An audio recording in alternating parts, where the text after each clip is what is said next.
Hello everybody, my name is Pratyashruti and in today's session we will discuss a poem, The One Who Always Goes Away, which was written by Sujata Bhatt.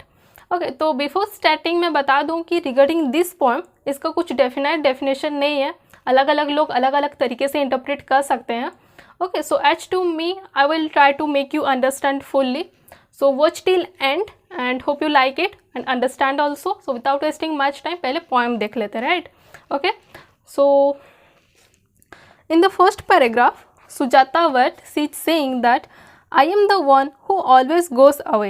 The first time watch the most was the most silent. तो मैं बता दूं कि इसका जो title है The One Who Always Goes Away, इसका मतलब क्या है कि goes away H you know कि चले जाना.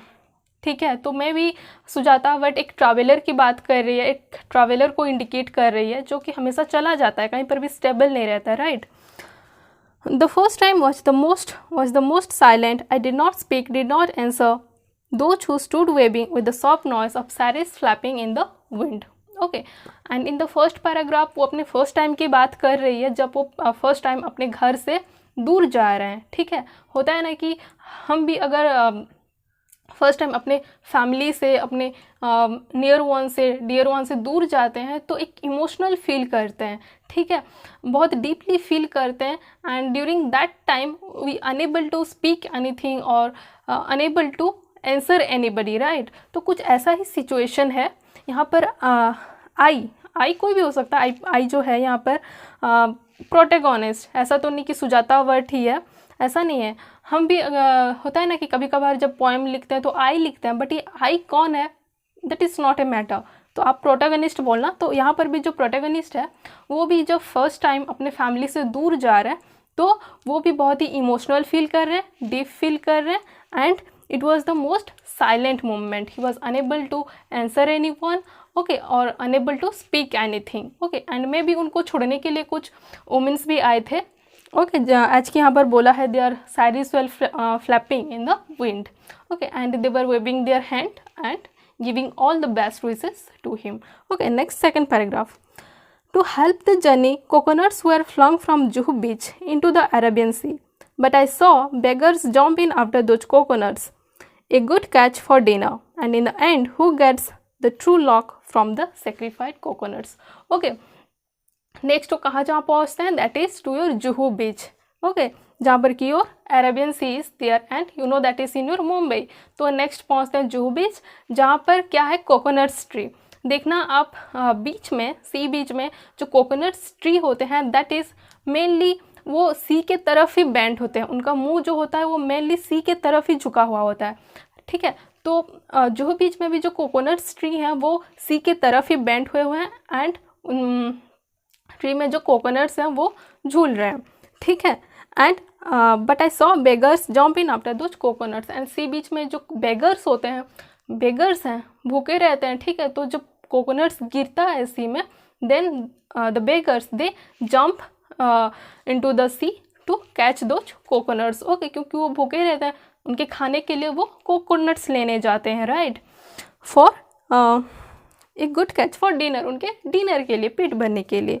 And in the end who gets the true luck from the sacrificed coconuts, question mark है, मतलब एट द एंड, लास्ट में किसके लक में वो कोकोनट्स होगा, किसके भाग्य में वो कोकोनट होगा, वो तो भगवान ही जाने, question mark, right. Next, I am the one who always goes away, but एक मैं ही हूँ जो हमेशा चला जाता हूँ, right. Next, sometimes I asked if I were searching for a place that I can keep my soul from wandering, a place where I can stay without wanting to leave. कभी कभार मैं खुद को क्वेश्चन करता हूँ, पूछता हूँ कि if I'm searching for a place, जहाँ पर कि मुझे छोड़ने का मन ना करे, क्योंकि वो क्या बोल रहे हैं स्टार्टिंग से कि मैं यहाँ गया वहाँ गया बट हर जगह मैं छोड़ कर चला आया. तो बोल रहे हैं कि मैं कभी कभार खुद को क्वेश्चन करता हूँ कि that whether I am searching for a place जहाँ पर कि मुझे वो जगह छोड़ने का मन ना करे and where I could feel peace और सोलेस फील हो, right, and where I can keep my soul from wandering. Who knows, maybe the joy lies in always being able to live. Next वो बोल रहे हैं कि who knows, किसको पता है, maybe the joy lies in being able to live. सब कुछ छोड़ देने में ही खुशी छुपा हुआ होता है. ठीक है, ऐसा वो बोल रहे हैं। जैसे कि एक एग्जांपल दूँ तो क्या होता है, आप जब अपना स्कूल का चैप्टर ख़त्म करते हो देन आप अपना कॉलेज का चैप्टर स्टार्ट करते हो, राइट। आपका स्कूल का चैप्टर ख़त्म हो गया, इसका मतलब ये तो नहीं कि आपका लाइफ वहीं पर ही रुक जाता है, ऐसा नहीं होता है। Then again you start your college chapter, फिर एक नया एक्सपीरियंस गेन करते हो, एक नया हैप्पीनेस गेन करते हो, right. Like that in life also, कोई भी प्रॉब्लम हो, बैड टाइम्स हो, या फिर you are passing through any struggle, तो in the next stage, or if you will move on, then in the next stage you will find another experience and another kind of happiness. In the same way he's saying that सब कुछ छोड़ देने में ही उसका असली happiness जो है, खुशी जो है, वो छुपा हुआ होता है। That is the law of our nature, right. Next, but I never left home, I carried it away with me. But मैं अपना जो घर है उसको कभी नहीं छोड़ा, I always carried it with me, मैं हमेशा उसको अपने साथ ही लेकर गया जहाँ पर गया। आई कैरीड माई होम मतलब क्या, होम मतलब क्या, ऐसा नहीं कि आप घर को पकड़ कर गए, ऐसा नहीं। मतलब एक एग्जांपल दूँ तो जैसे कि आप इंडियन हो, अभी आप दूसरे कंट्री में गए, तो ऐसा तो नहीं है कि उस कंट्री के कल्चर ट्रेडिशन से आप बदल गए, ऐसा नहीं होता है। इवन इफ आप दूसरे कंट्री में जाओ या कहीं पर भी जाओ, बट आपका जो सिग्नेचर आइडेंटिटी होता है कि आप इंडियन हो, वो आपके बिहेवियर के थ्रू हो या फिर आपके एक्शंस के थ्रू, आपके वर्ड्स के थ्रू वो रिप्रेजेंट हो ही जाता है। आप कहीं पर भी जाओ, आप इंडियन ही रहोगे, ठीक है। दैट इज़, वो बोल रहे हैं कि मैं कहीं पर भी गया, बट अपना जो बेस है, अपना जो सेंस ऑफ बिलोंगिंगनेस है, उसको कभी नहीं छोड़ा। I always carried it with my self, clear. Next, if here in my darkness, in myself, if I go back, retrace my step, I will not find the first home anywhere outside in that motherland place. बोल रहे हैं कि अगर बाहर मैं कहीं भी जाऊँ तो मेरे घर जैसा और कहीं पर भी ऐसा दूसरा नहीं है, okay, like my Motherland. We were not allowed to take much, but I managed to hide my home behind my heart. हम ट्रैवलर हैं, हमको ज़्यादा कैरी करने का अलाउड नहीं होता है, क्योंकि वो ट्रैवलर है, वो ज़्यादा कैरी करके तो ट्रैवल नहीं कर सकते ना, जो नेसेसरी चीज़ होता है बस वही कैरी करते हैं।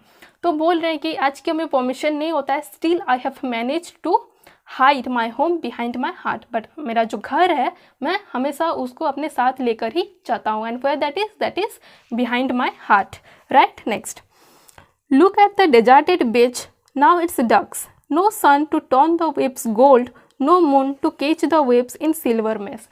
नेक्स्ट, वो लेट इवनिंग की बात कर रहे हैं, उस सिनेरियो को डिस्क्राइब कर रहे हैं कि डक्स टाइम है, जब एक तरफ सूरज डूबता रहता है and on the other side the moon was raising, okay. तो उस टाइम जबकि वेव्स के ऊपर ना तो सन का इन्फ्लुएंस है और ना ही मून का इन्फ्लुएंस है, राइट। तो जब सन का इन्फ्लुएंस होता है तो होता है ना कि लेट इवनिंग को एक गोल्डन टाइप दिखता है वेव्स, एंड रात को एक मून के इन्फ्लुएंस से एक सिल्वर मेज कलर दिखता है। तो इट वाज द टाइम जबकि सूरज का भी इन्फ्लुएंस नहीं है एंड मून का भी इन्फ्लुएंस नहीं है। The sea is totally unmarked, okay. Next, and when the sea is unmarked, sea is no beauty queen, now the wind stops beating around the bush. देखो यहाँ पर सी को एक ब्यूटी क्वीन बोला गया है, पर्सोनिफिकेशन का यूज़ हुआ है, and sea is totally unmarked, sea is no beauty queen, and जो विंड है वो भी उसका जो ब्लो कर रही है उसकी स्पीड भी कम हो गई है। While the earth curls and the hearth curls, come back, I am the one who always goes away. The whole atmosphere, the whole surrounding is calling me to come back, wait for a while and enjoy the beauty. But I am the one who always goes away. ठीक है? Because I must, with my home intact, but always changing, so the windows don't match the doors anymore. The colors clash in the garden and the ocean lives in the bedroom. I am the one who always goes away, with my home which can only stay inside in my blood, my home which does not fit with any geography. ठीक है, तो देखो ये जो last paragraph है एक अच्छा paragraph है, जहाँ पर वो बोल रहे हैं कि मेरा घर जो है वो किसी भी ज्योग्राफी के साथ मैच नहीं करता है, उसका जो विंडोज है, डोर्स है, and that colours which clash in the garden और the bedroom which looks like ocean lips, वो किसी दूसरे के साथ मैच नहीं करता और we couldn't find it anywhere else also. And मेरा घर जो है, होमलैंड जो है, वो किसी ज्योग्राफी के साथ भी मैच नहीं करता। वो कहाँ पर है? That is in my blood and I always carried it within myself behind my heart. Okay, so यहीं पर ही ये पोएम ख़त्म होता है। एंड तो आफ्टर ऑल इसका जो मेन थीम है, ठीक है, मेन थीम है इसका, मतलब ये है कि हम कहीं पर भी जाएं, ठीक है, हम कहीं पर भी जाएं, हमारा जो बेस है, हमारा जो रूट है, आवर सेंस ऑफ बिलोंगिंगनेस है, वो हमेशा हमारे साथ ही रहता है। एंड वहीं पर ही हमें असली पीस या फिर सोलेस फील होता है, ठीक है। एंड उसके जैसा, हमारे होमलैंड के जैसा और कहीं पर भी दूसरा हमें नहीं मिलेगा। एंड हम कहीं पर भी जाएं, हमारा जो रूट है वो हमेशा हमारे साथ ही रहता है एंड हमें उसे नहीं भूलना चाहिए। हमारा जो मेन सेंस ऑफ बिलोंगिंगनेस है उसको हमेशा अपने, मतलब उसको कभी नहीं भूलना चाहिए। And that always remain within us. Clear? So hope you understand and like it, and if you like it, then of course do a like, share and subscribe, and share more and more among your friends. Okay, see you in the next video with some another topic. Till then, take care and thank you so much for watching.